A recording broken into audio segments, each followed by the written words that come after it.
എല്ലാവർക്കും നമസ്കാരം. എൻ്റെ പേര് രാജേഷ് മുല്ലക്കൽ. ഞാൻ മിത്ര ആസ്ട്രോ അക്കാദമിയുടെ ബാച്ച് 1 സ്റ്റുഡൻ്റ് ആണ്.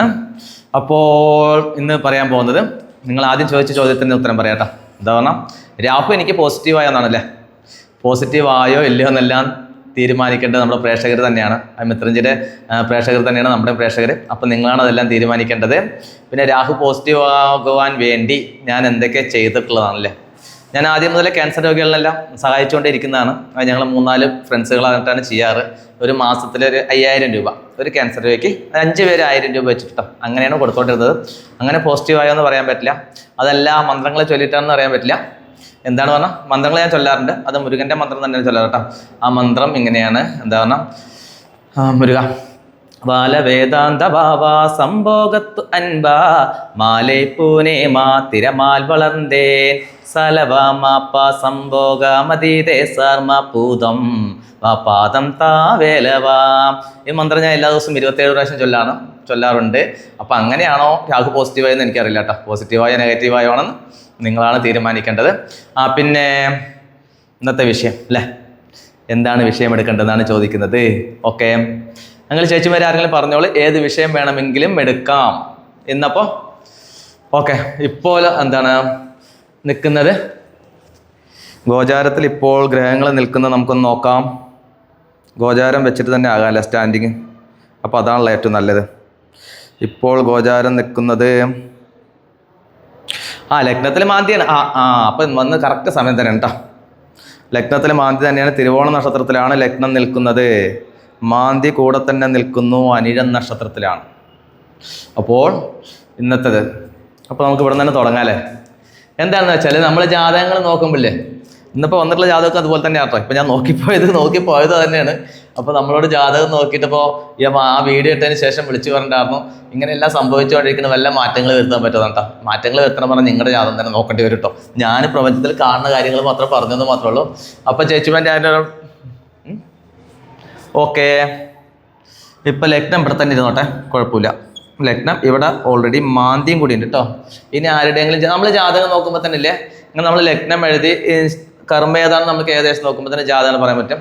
അപ്പോൾ ഇനിയിപ്പോൾ ചന്ദ്രൻ, ഓക്കെ, അപ്പോൾ ചന്ദ്രൻ ഇവിടെ വന്നു. അപ്പോൾ എത്ര 11ാം ഭാവത്താണ് ചന്ദ്രൻ വന്നിരിക്കുന്നത്. 11ാം ഭാവത്ത് ചന്ദ്രനെ വന്നിട്ട് ജാതകം നോക്കുന്നതാണ്. അപ്പോൾ നമുക്ക് പറയാൻ പോകുന്ന ചൊവ്വ, ഓക്കെ, ബെസ്റ്റായി. അപ്പോൾ മിത്രഞ്ചി തന്നെ ഞാൻ പറയാറുണ്ട്, ജാതകം നോക്കാൻ വരുന്നവരും എന്താണ് നമ്മുടെ സെക്കൻഡ് ബാച്ചിൽ എല്ലാവരും വരുന്ന സമയത്ത് പറയും ഞാൻ ആ ജാതകം നോക്കി എന്ന് പറഞ്ഞാൽ കിട്ടിയതെല്ലാം മേടിച്ചോളാൻ പറയാറുണ്ട് കേട്ടോ. കിട്ടിയതെല്ലാം മേടിച്ചോളാൻ പറയാറുണ്ട്. നമ്മൾ ജാതകം നോക്കുന്ന സമയത്തില്ലേ, ഇങ്ങനെ ചില കാര്യങ്ങൾ ജാതകം നോക്കുമ്പോൾ നമ്മൾ പെട്ടെന്ന് തന്നെ കണ്ണിൽ പെടാറുണ്ട്. ഇപ്പോൾ ഇതിപ്പോൾ ഇവിടെ ചേച്ചിൻ്റെ ആണെങ്കിൽ ശരി, അവർ ഡൈവോഴ്സ് ആയിരിക്കില്ലേ. യെസ്, അങ്ങനെ തന്നെ ആയിരിക്കും. എന്താ പറയുക, നമ്മൾ ഏതൊരു ജാതകം നോക്കുമ്പോഴും ഇങ്ങനെ കുറേ ചന്ദ്രനും ചൊവ്വങ്ങളൊക്കെ വന്ന് നിൽക്കുന്ന സമയത്തില്ലേ, അങ്ങനെ ജാതകം വരുമ്പോൾ അവിടെ കുറേ ഡൈവോഴ്സ് കേസുകൾ വരുന്നുണ്ട്, സെക്കൻഡ് മാരേജ് വരുന്നുണ്ട്. ഇന്ന് കാലഘട്ടത്തിനനുസരിച്ച് ഇപ്പോൾ നമ്മൾ അടുത്ത തലമുറയ്ക്ക് കുട്ടികൾക്ക് പറഞ്ഞു കൊടുക്കുകയാണെങ്കിൽ ഇത് വെച്ച് വീട്ടിൽ പോയി വഴക്കുണ്ടാക്കില്ല കേട്ടോ. ഒരു കാര്യം പറയാം, എന്താണ് പറഞ്ഞല്ലേ, എല്ലാവരുടെ ജാതകത്തിലും ഇങ്ങനെ കുറേ ജാതകങ്ങൾ വരുന്ന സമയങ്ങളിൽ ചന്ദ്രനും ചൊവ്വയെല്ലാം ഒരുമിച്ച് വരുമ്പോൾ, ആ ജാതകത്തിൽ വരുമ്പോൾ ഒന്നില്ലെങ്കിൽ അവർ പിരിഞ്ഞിരിക്കുക, ഒന്നിൽ പ്രണയബന്ധങ്ങൾ വന്നു പോവുക, അപ്പോൾ അതുപോലെ തന്നെ ഡൈവോഴ്സ് കേസിലേക്ക് വരിക, രഹസ്യ ബന്ധങ്ങൾ ഉണ്ടാകുക, ഇതെല്ലാം പല ജാതകങ്ങളിലും കണ്ടുവരുന്നുണ്ട്. ഞാൻ നോക്കുന്ന ജാതകങ്ങൾ ഇപ്പോൾ കണ്ടപ്പോൾ അവിടെ ഇരിക്കുന്ന ആൾ എൻ്റെ അത് തന്നെയാണ് എഴുതി വയ്ക്കുന്നത്, നമുക്ക് ഏകദേശം മനസ്സിലാവുമല്ലോ. അപ്പോൾ അങ്ങനെ തന്നെയാണ്, ഡൈവോഴ്സാണ്. അപ്പോൾ ഇങ്ങനെയുള്ള കേസുകളെല്ലാം ജാതകങ്ങളിൽ കണ്ടുവരുന്നുണ്ട്. അപ്പോൾ നമ്മുടെ കുട്ടികളെല്ലാം നമുക്ക് ജാതകം നോക്കുമ്പോൾ പറഞ്ഞു കൊടുക്കുക, ഇങ്ങനെ ചന്ദ്രനും ചൊവ്വയൊക്കെ വന്നിരിക്കുന്ന സമയത്ത് നമ്മളൊരു ആൺകുട്ടികളാണെങ്കിൽ ഒരുപാട് പ്രണയിക്കാനുള്ള മോഹം അങ്ങോട്ട് വരിക, അല്ലെങ്കിൽ പ്രണയങ്ങൾ ഇങ്ങോട്ട് വരാൻ ചാൻസ് കൂടുതലുണ്ടാവും. അപ്പോൾ പെൺകുട്ടികളാണെങ്കിലും അതുപോലെ തന്നെ തിരിച്ചു ആകും കേട്ടോ. ഇത് രണ്ടും ഉണ്ടാകണമല്ലോ. അപ്പോൾ ഇവർക്ക് എന്താ പറഞ്ഞാൽ 2 പിടിവാശിയും കൂടി കൂടുകയാണ് അവിടെ. അത് ഈ കളത്തിലേക്കാണ് പറഞ്ഞാൽ 8ന്റെ പണിയുള്ള കളത്തിലേക്ക് വരുന്നതാണ് കൂടുതലും ഡൈവേഴ്സിലേക്കാണ് പോകുന്നത്. അപ്പോൾ നമ്മളൊന്ന് എല്ലാവരും ശ്രദ്ധിക്കുക, ഇങ്ങനെ ചന്ദ്രനും ചൊവ്വയൊക്കെ കുട്ടികളുടെ ജാതകത്തിൽ അല്ലെങ്കിൽ ഉണ്ട് പറഞ്ഞില്ലേ, അവരെ പറഞ്ഞ് മനസ്സിലാക്കുക. എന്താ പറഞ്ഞാൽ ഇതെല്ലാം ജാതകത്തിലുള്ളതാണ്. അതുകൊണ്ട് ആൺകുട്ടികളാണെങ്കിൽ പെൺകുട്ടികളെ നല്ലപോലെ ഹെൽപ്പ് ചെയ്യാൻ പറയുക, അല്ലെങ്കിൽ പെൺകുട്ടികളാണെങ്കിൽ ആൺകുട്ടികളെ എന്താ പറഞ്ഞാൽ ഇങ്ങനെ വരുന്ന സമയത്ത് ഇവർ ഇന്നത്തെ കാലഘട്ടം കൂടിയാണല്ലോ, ഇവർ വിചാരിക്കുന്നത് എന്താ എല്ലാം എന്നെ തേടി വരുന്നതായിരിക്കും. പക്ഷെ തേടി വരില്ലല്ലോ, അത് ഇവിടെ ഒരു 8ന്റെ പണി കിട്ടാനാണ്. ആ പണി അങ്ങോട്ട് നേരെ നോക്കിയിട്ട് വേണം ചെയ്യാൻ വേണ്ടിയിട്ട്. പിന്നെ വന്നിട്ടുള്ള ചോദ്യങ്ങൾ വന്നിട്ടുണ്ട്. പിന്നെ ഇതൊരു കേസാണ്. പിന്നെ നമ്മൾ ജാതകം നോക്കുന്ന സമയങ്ങളിൽ അവരവരുടെ ജാതകം നോക്കിയിട്ട് മാത്രമാണ് ഞാൻ മനസ്സിലാക്കാൻ പറഞ്ഞത് കേട്ടോ. ഒന്ന് എന്താ പറഞ്ഞാൽ രാഹുവിനെയും കേതുവിനെയും പോസിറ്റീവ് ആക്കാനുള്ള കേസുകളൊക്കെ ഇല്ലേ, അത് അവരവരുടെ ജാതകത്തിനും കൂടി എങ്ങനെയാണെന്ന് പറയണം. ഇപ്പോൾ വിളിച്ച് പറഞ്ഞത് കണ്ണിൻ്റെ കംപ്ലൈൻറ്റ് ശരി തന്നെയാണ്. ഇതിൽ കൂടെ കേത് പോകുന്ന സമയത്ത് കണ്ണിന് കംപ്ലൈൻറ്റ് വരാൻ ചാൻസുകൾ കൂടുതലുണ്ട്. അത് ശരി തന്നെയാണ്. അച്ഛന് മാത്രമല്ല കണ്ണിനും കാര്യങ്ങളെല്ലാം വരാൻ ചാൻസുകൾ കൂടുതലുണ്ട്. പിന്നെ നമ്മൾ ജാതകം നോക്കിയിട്ട് വളരെ വിശദമായിട്ട് പറഞ്ഞു തരുന്ന സമയത്ത് അതിൽ എന്തെങ്കിലുമൊക്കെ പോംവഴി കണ്ടെത്താൻ പറ്റും. ആ പോംവഴി കണ്ടെത്തുമ്പോൾ ഇത് ചെയ്യാൻ പറയുമ്പോൾ വളരെ വ്യക്തമായിട്ട് എല്ലാവരും ചെയ്യാറില്ല കേട്ടോ. അതുകൊണ്ടാണ് ഈ പൂജയും പരിഹാരങ്ങളൊക്കെ എന്നൊക്കെ പറയുന്നത്. ഇതെല്ലാം നമ്മൾ പണിക്കന്മാരെല്ലാം എഴുതി കൊടുക്കണ്ടായിരുന്നു. ഇതുപോലെ തന്നെ എഴുതി കൊടുക്കുന്ന സമയത്ത് ഇതൊന്നും കറക്റ്റായിട്ട് ചെയ്യില്ല. വീണ്ടും പ്രശ്നങ്ങൾ വരുമ്പോഴാണ് നമ്മൾ പോകുന്നത്. എന്നാൽ കറക്റ്റായിട്ട് ഫോളോ ചെയ്ത് പോകാൻ നമ്മളെ കൊണ്ട് കഴിയുന്നില്ല. അതാണ് സാഹചര്യം കേട്ടോ. ഇന്നത്തെ സാഹചര്യമാണ് ഇപ്പം നമ്മുടെ മനുഷ്യന്മാരുടെ ഓരോ പ്രോബ്ലങ്ങളിലേക്ക് എത്തിക്കുന്നത്. അത് നല്ല നമുക്കൊരു മാറ്റം വരുത്താൻ പറ്റും.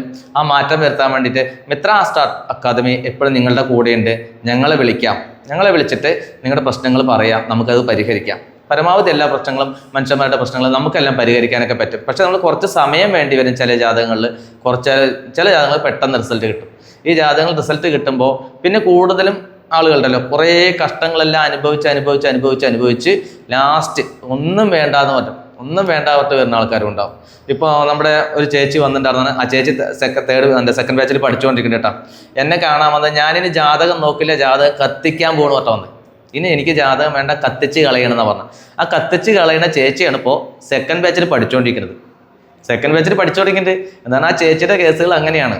ജാതകം നോക്കുന്ന സമയത്ത് ആ ചേച്ചി നമ്മൾ അതുപോലെ നല്ല ഫ്രണ്ടായി എന്താണ് നമ്മുടെ അടുത്ത് വരുന്ന ഓരോ ജാതകം നോക്കാൻ വരും. നമുക്ക് ഓരോ കണക്ഷൻ ഉണ്ടാവും. അങ്ങനെയുള്ളവരുടെ ജാതകം മാത്രമേ നമ്മൾക്ക് നോക്കാൻ ശരിക്കും പറഞ്ഞാൽ പ്രപഞ്ചം അനുവദിക്കുന്നുള്ളൂ. അതാണ് അതിൻ്റെ സത്യം. അപ്പം നിങ്ങളെയും അതുപോലെ തന്നെ ഓരോരുത്തരുടെയും കുട്ടികൾ ഇങ്ങനെ വളർത്തുന്ന സമയത്തെല്ലാം നമ്മൾ ഇങ്ങനെയുള്ള ജാതകങ്ങളെല്ലാം വരുന്ന സമയത്ത് ഒന്ന് വിശദമായിട്ട് നോക്കുക. എന്നിട്ട് നിങ്ങളുടെ ജീവിതത്തിൽ ഇതുപോലെയെല്ലാം സംഭവിച്ചിട്ടുണ്ടോ നോക്കുക കേട്ടോ. ആ സംഭവിച്ചിട്ടുണ്ടോ നോക്കി വളരെ വ്യക്തമാണെങ്കിൽ മാത്രം ഞങ്ങളുടെ അടുത്ത് ജാതകം നോക്കാൻ വന്നാൽ മതി. എന്നാൽ നമ്മൾ ഓരോ വീഡിയോ ഇടുന്ന സമയത്തിൽ ഓരോ പോയിന്റുകൾ ഉണ്ടാകും. ഓരോരുത്തർ ചോദിക്കുന്ന ചോദ്യത്തിന് മറുപടിയാണ്. പിന്നെ ഇപ്പോൾ വന്നിട്ടുള്ള ചോദ്യങ്ങളൊക്കെ ഏകദേശം എല്ലാം ഒരേപോലെ തന്നെ ചോദ്യം. എന്താണ് രാഹുവിനെയും കേതുവിനെയും പോസിറ്റീവ് ആക്കാനാണ് ചോദിച്ചെടുക്കുന്നത്. അപ്പോൾ നമുക്ക് എന്താ പറയുക അടുത്ത വീഡിയോയിൽ ഇതിനെപ്പറ്റി ഒന്നും കൂടി വിശദമാക്കി തരാം കേട്ടോ. ഏതെങ്കിലും ഒരു കേസുകൾ നമുക്ക് എടുത്തിട്ട് നമുക്കൊന്നും കൂടി വിശദമാക്കാം. പിന്നെ മന്ത്രങ്ങൾ ചൊല്ലുമ്പോഴൊക്കെ കറക്റ്റായിട്ട് ചൊല്ലിക്കഴിഞ്ഞാൽ കുട്ടികൾക്കെല്ലാം പറഞ്ഞു കൊടുക്കുന്നത് നല്ലത് തന്നെ കേട്ടോ. എന്താ പറഞ്ഞാൽ നമ്മുടെ സാഹചര്യത്തിനനുസരിച്ച് ആ കുട്ടികൾ വളർന്നു വരുമ്പോൾ നല്ലൊരു തലമുറയെ വാർത്തെടുക്കുക എന്നാണ് നമ്മുടെ ഉദ്ദേശം. അപ്പോൾ അതിന് വേണ്ടിയിട്ട് എല്ലാവരും സഹകരിക്കാം. അപ്പോൾ എന്നെ വിളിക്കേണ്ട നമ്പർ ഞാൻ ഇതിൻ്റെ അടുത്ത് തന്നെ കൊടുക്കുന്നുണ്ട്. പിന്നെ നമ്മുടെ ക്ലാസ്സുകൾ സ്റ്റാർട്ടിങ് ചെയ്യാൻ പോവുകയാണ്. എന്താണ് ഈ മാസം 15-ാം തീയതി തന്നെയാണ് ഓഫ്ലൈൻ ക്ലാസ് ആണ് തുടങ്ങുന്നത്. അതിലൊരു കാര്യം കൂടി പറയാനുണ്ടായിരുന്നു. കുറച്ച് ആൾക്കാർ അക്കോമഡേഷനും കൂടി വേണമെന്ന് പറഞ്ഞിട്ടുണ്ട്. അത് ഞങ്ങൾ തീരുമാനം എടുത്തുകൊണ്ടിരിക്കുന്നുണ്ട് കേട്ടോ. ഓഫീസുമായിട്ട് തീരുമാനം എടുത്തുകൊണ്ടിരിക്കുന്നുണ്ട്. അക്കോമഡേഷൻ കൂടി കിട്ടുകയാണെങ്കിൽ വളരെ നന്നായിരുന്നു എന്നാണ് പറയുന്നത്. അതിൻ്റെ തീരുമാനം ഞങ്ങൾ എടുത്തുകൊണ്ടിരിക്കുന്നുണ്ട്. അതുപോലെ തന്നെയാണ് പിന്നെ മിത്രഞ്ചിൻ്റെ ക്ലാസ് അടുത്ത മാസം 1-ാം തീയതിക്ക് സ്റ്റാർട്ട് ചെയ്യുന്നുണ്ട്. ഓൺലൈനായിട്ടായിരിക്കും. വൈകുന്നേരങ്ങളിലാണ്. 1 മണിക്കൂർ എല്ലാ ദിവസവും നിങ്ങൾ മാറ്റിവെച്ചാൽ മാക്സിമം 90 ദിവസം കൊണ്ട് നിങ്ങൾക്കത് പഠിച്ചെടുക്കാൻ കഴിയും. പിന്നെ അതിനുശേഷം നിങ്ങൾ പ്രാക്ടീസ് ചെയ്യണം. അതിനും ഇവിടെ അവസരമുണ്ട്. എല്ലാവരെയും സ്വാഗതം ചെയ്യണം. അപ്പോൾ എല്ലാവർക്കും ഇന്നത്തേക്ക് ഇവിടെ വീണ്ടും കാണുന്നവരെ ഓക്കെ.